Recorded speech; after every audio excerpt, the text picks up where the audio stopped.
प्रिया मिश्रा रायपुर गाजीपुर से बिलोंग करती हूँ और मैं भी अपने पापा और सभी सीनियर साथियों के साथ इस बिजनेस को सीख रही हूँ और मुझे तो बहुत मज़ा आ रहा है इसको सीख करके, क्योंकि अभी मैंने भी ग्रेजुएशन कंप्लीट किया है।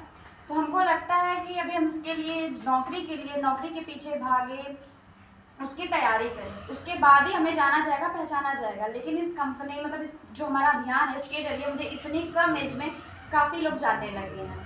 यहाँ पे वही लोग मुझे नहीं जानते होंगे जो कि फर्स्ट टाइम आए हैं, मैक्सिमम सब लोग जानते हैं। तो अभी स्नेहा जी ने महिला सशक्ति को लेके इतना अच्छी बात रखी महिलाओं के ऊपर, तो इन्होंने एक बात बहुत अच्छा कहा कि हमें भी अपने घर की बहू बेटियों को भी मौका देना चाहिए।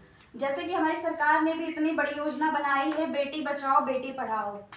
बेटी बचाओ बेटी पढ़ाओ, तो उनकी हम लोग बात भी मान रहे हैं। बेटी बचा भी लिए, बेटी पढ़ा भी लिए। अब इसके बाद हम क्या करेंगे? बेटी तो बचा भी लिया और पढ़ा भी लिया, उसके बाद उसका कुछ सोचा है? तो हमारे घर के जो पेरेंट्स होते हैं उनकी एक ही सोच है कि जब बेटी बचा लिया, पढ़ा लिया, 10th 12th तो पढ़ ली, बहुत मेहनत से लोग BA MA करवा दे रहे हैं, नहीं तो उसकी शादी की सोचने लगते हैं। सोचते हैं कि जो हम इसको पढ़ाने में अपना पैसा वेस्ट करेंगे, अगर उसको हम इकट्ठा करके अगर इसकी शादी कर दे तो वो दहेज के काम में आ जाएगा।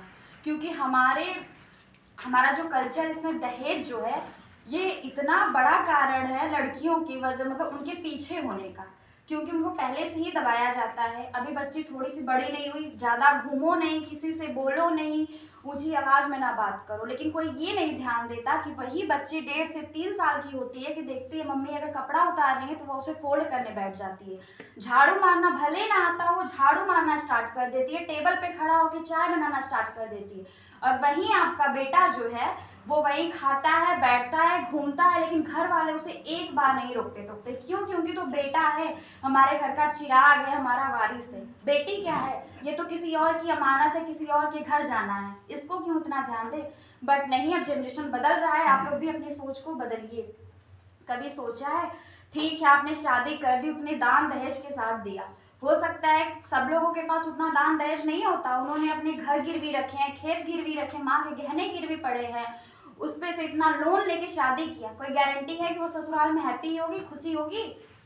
हमारे यहाँ जब शादी करने जाते हैं तो लड़के की बैकग्राउंड नहीं देखे जाते, बस अगर लड़का कैसा भी हो ये पता चल जाए कि उसके पास गवर्नमेंट जॉब है, वह सरकारी नौकरी वाला है, तो उसके एक बार नहीं पूछा जाएगा कि उसका कैरेक्टर कैसा है। हाँ भाई, सरकारी नौकरी वाला लड़का, हमारी बिटिया बहुत खुश रहेगी, बहुत सुखी रहेगी, अच्छी फैमिली है। वो भले उस फैमिली का रियल क्या है, उसकी अच्छाई, उसकी सच्चाई क्या है, ये कोई ध्यान नहीं देता। यही हमारी सबसे बड़ी कमजोरी है। जब बेटी उस घर जाती है तो उसे टॉर्चर किया जाता है।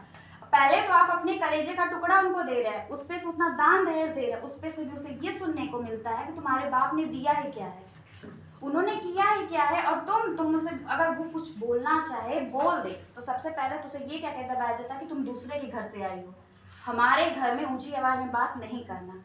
तो बेचारी तो मायके में थी तब भी दबाई जाती थी कि इतना बोलो नहीं, किसी और के घर जाना है। और जब ससुराल में आई तो दबाया जा रहा है कि इतना तेज मत बोलो, किसी और के घर से आई। तो क्यों ऐसा करना? क्यों हम दान दहेज के पीछे भागे? अगर आपकी बेटी उस लायक रहेगी तो आपको वो दान दहेज देने की जरूरत नहीं पड़ेगी। अगर आप उस बिटिया की ना, तो वो सक्सेस है, अगर उसकी शादी एक झोपड़ी में भी करेंगे ना तो वो बिटिया वहां जाके लक्ष्मी बन के उस घर को, जो झोपड़ी थी, उसको महल बना सकती है।